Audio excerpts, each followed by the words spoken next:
여러분 반갑습니다. 성경대로를 시작합니다. 하나님께서 친히 성막을 통해 나타내신 구원의 길 네 번째 시간을 시작합니다. 성막의 구조는 큰 문으로 들어가면 번제단이 나오고 번제단 뒤에 물두멍을 거쳐서 성소에 들어가는데 성소의 휘장 안에는 대제사장이 1년에 한 번씩 속죄일에만 피를 가지고 들어갈 수 있다는 것 말씀을 드리고 있습니다. 지성소에는 법궤가 있죠. 이 법궤에 대해서 지금 말씀을 드리고 있는데요. 법궤를 우리가 성경에서는 증거궤, 언약궤, 하나님의 궤 이렇게 부른다고 말씀을 드렸습니다. 우리가 성경을 대할 때 법전으로 여러분 생각하고 계실 줄을 믿습니다. 성경은 법전입니다. 왜 그런가 하면 마지막 날 백보자 심판대 앞에서 우리를 심판할 이는 예수님이 아니라 이 말씀이라는 것 성경은 기록하고 있습니다. 그래서 우리가 읽는 모든 성경은 바로 법전이다. 이렇게 여러분 기억을 하시면 되겠습니다. 여러분 원조라는 말 아시잖아요. 이 법궤, 증거궤, 하나님이 우리와 약속하신 이 하나님의 궤 안에 첫 번째 가장 중요하게 말씀하신 내용 1번 너는 나 외에는 다른 신들을 내게 있게 말지니라 이 부분이라고 말씀을 드렸습니다. 이 부분이 기독교의 신론의 처음과 마지막이라고 저는 생각을 합니다. 여러분 우리가 처음 전파된 복음이라는 그런 말씀을 성경에서 많이 하고 있잖아요. 처음 전파된 말씀 안에 거할 때 아버지와 아들 안에 거하고 영원한 생명이 있다. 이렇게 요한이 기록하고 있는데요. 그 처음 전파된 복음은 바로 1세기에 베드로와 바울, 사도들이 전파된 복음이라는 것 성경은 증거하고 있습니다. 이 신론에 대해서 처음 전파된 그 말씀, 처음 전파된 법, 처음 전파된 증거, 처음 전파된 그 언약은 나는 이런 사람이야 하고 스스로 증거하신 너는 나 외에는 다른 신들을 내게 있게 말지니라. 이 부분 여러분 하나님을 섬기는 믿음의 삶 속에서 그분이 친히 돌판에 기록하시고 증거하신 이 말씀 늘 가슴에 새기고 사시기를 정말 진심으로 부탁을 드립니다.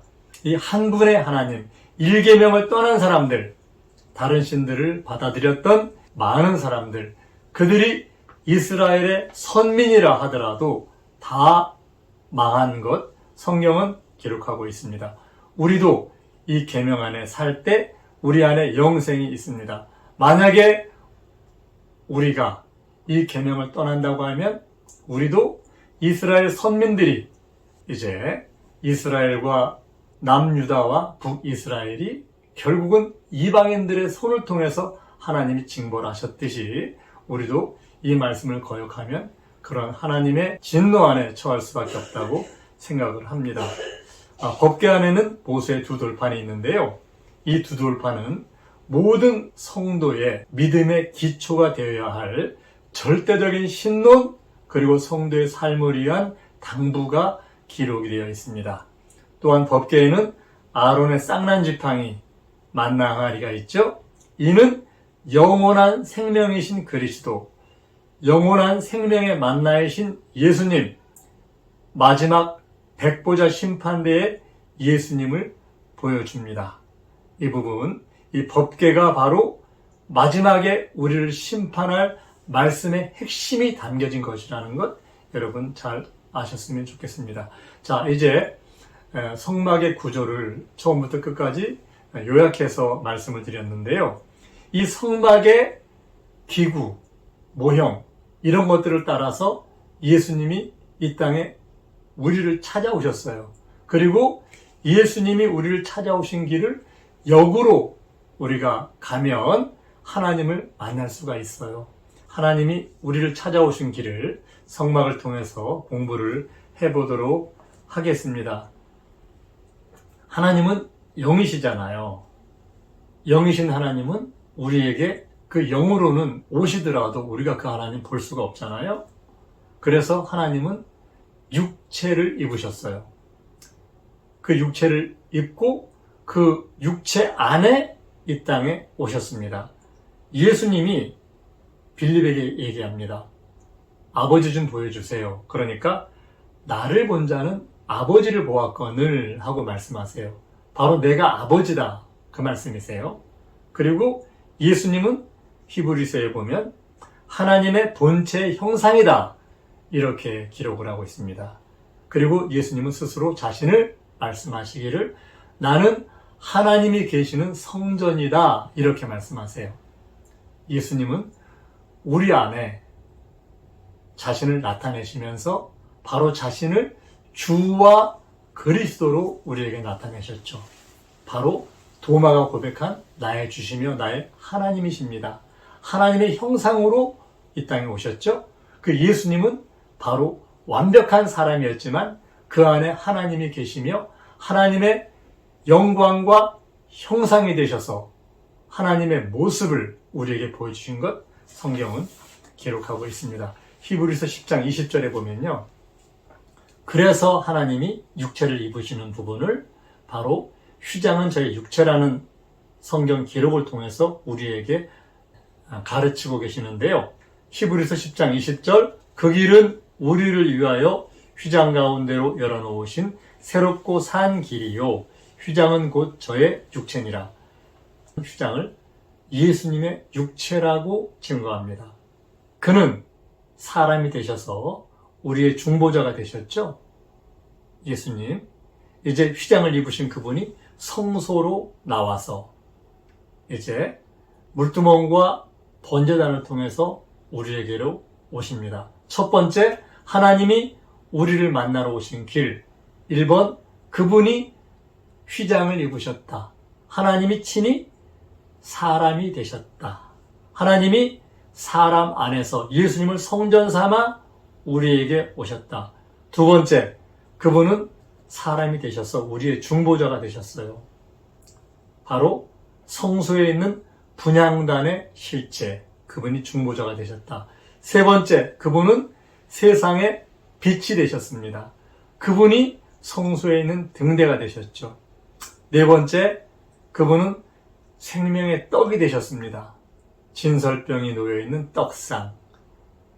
하나님의 말씀, 그분은 생명의 떡, 우리가 이 떡을 먹으면 영생합니다. 다섯 번째, 그분은 성소에서 이제 성소의 문을 나와서 물두멍을 통과하십니다. 그분이 요한에게 침례를 받으셨습니다. 예수님은 요한에게 침례를 받으시고 그분은 마지막으로 자신을 십자가에 위해서 자신의 생명을 만인을 위한 희생제물로 어린 양으로 번제단에서 자신의 몸을 내어주십니다. 이게 바로 번제단의 실체는 모형과 그림자는 옛 언약시대에는 짐승을 잡아서 제사를 드렸지만 실제에 우리를 구속하시는 그 번제단의 실체가 되신 예수님, 그분은 자신의 몸을 번제단에서 드리신 것을 성경은 기록하고 있습니다. 그리고 그분이 큰 문을 나와서 세상에 자신의 구속의 그 복음을 온 땅의 제자들을 통해서 전파하시는 것을 우리는 알 수가 있습니다. 성소에서 이루어진 복음의 성취가 성소의 큰 문을 나와서 온 세상에 전파된 것입니다. 성막을 통해 이루신 예수님의 생애가 이 땅의 모든 사람들이 하나님 나라에 들어가는 길입니다. 여러분, 이 하나님이 우리를 찾아오신 길, 그분이 영이신 하나님이 육체를 입으셨다. 히브리서에서 얘기하는 휘장은 곧 저의 육체라는 이 부분, 그리고 그분이 육체를 입고 이제는 성소로 나오셔서 그분이 중보자가 되시고 등대가 되시고 그분이 생명의 떡이 되셨다. 이것이 바로 분향단의 실체가 되셨고 등대의 실체가 되셨고 또한 떡상, 진설병의 실체가 되셨다. 그리고 그분이 죄 없는 분이 왜 요한에게 침례를 받습니까?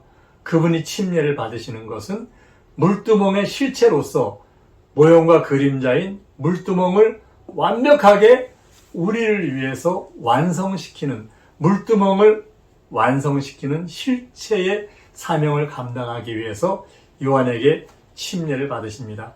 그리고 그분은 마지막에 십자가에서 자기 생명을 만인을 위해서 희생제물로 바치십니다. 우리가 이 길을 역으로 따라 들어가면 하나님을 만날 수가 있습니다. 이 물두멍이 얼마나 중요한가 하면 씻지 않으면 죽는다고 말씀을 드렸잖아요.